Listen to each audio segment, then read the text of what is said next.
coming to you from Victims and Villains. You may recognize this as two of the co-hosts. From in this case, this is Mark and Billy coming to you, giving you a quick rundown, quick review of The Damned, coming out in theaters next week in the U.S. A story about Eva and her community and fishermen. I believe it's like 1800s, late 1800s, fishing village, or a little fishing village. And they've got to choose between basically their rations or saving a shipwreck crew and all the shenanigans that follow, so to speak. It's more of a period piece than a lot of the modern horror that's coming out. They do lean into a lot of Norse mythology because I believe it's supposed to take place in, is it Iceland? I believe it was Iceland. Yeah. But they lean into some of the mythology. And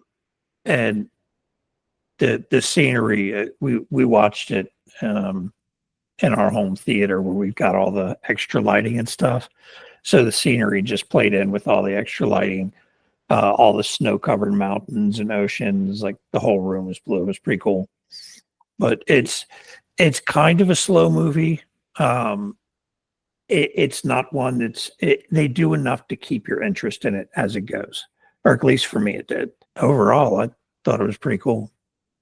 Yeah, I mean, I enjoyed this movie. As you said, it plays into the lore and everything of a lot of beliefs, especially with it being a small fishing place.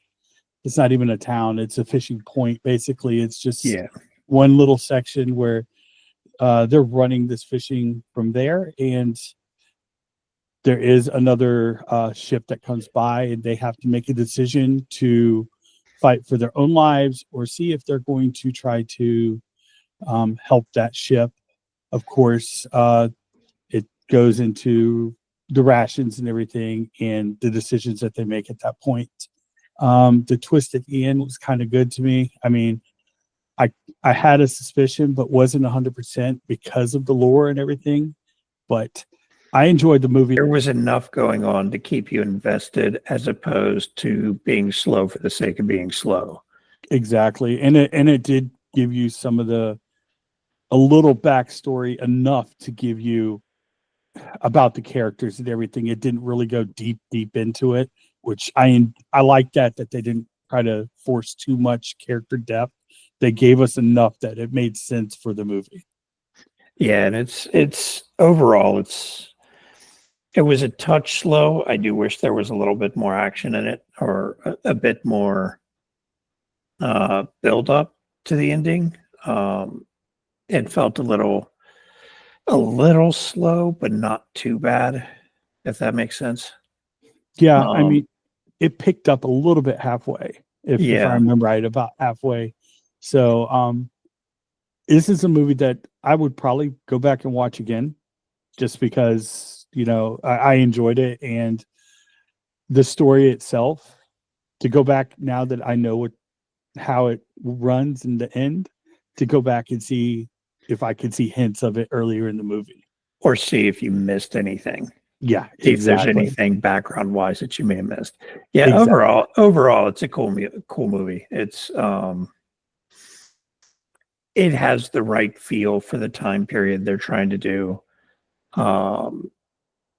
And you really kind of feel the isolation that they're in, and the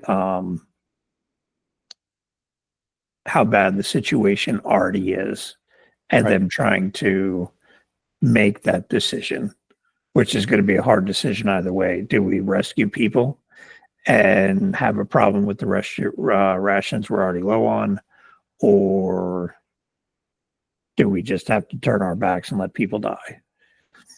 So, and I love the fact, like I said earlier, which I don't want to give too much away, but the lore that they leaned into that. Yeah, that made the story. Some of the Norse mythology and superstitions. Exactly. So overall, I'd probably give it a 4 out of 5. I was going to give it like a 3.5, 4. just because, like I said, it was a little bit slow, but again, it's one that I would definitely rewatch. Yeah, it's not without its issues, but it's not so much so that it doesn't make it enjoyable to watch. Well, as enjoyable a movie like this could be. You can always find Victims and Villains at Facebook, Instagram. I had it in front of me. Pretty much Let me any read. social media, you can find it on Victims and Villains. The Victims and Villains main site also has all our mental health resource library and access and links to all of the other podcasts and shows that we cover. You can also find the podcast on Patreon, and you can find me and Mark on Abyss Gazing on that podcast.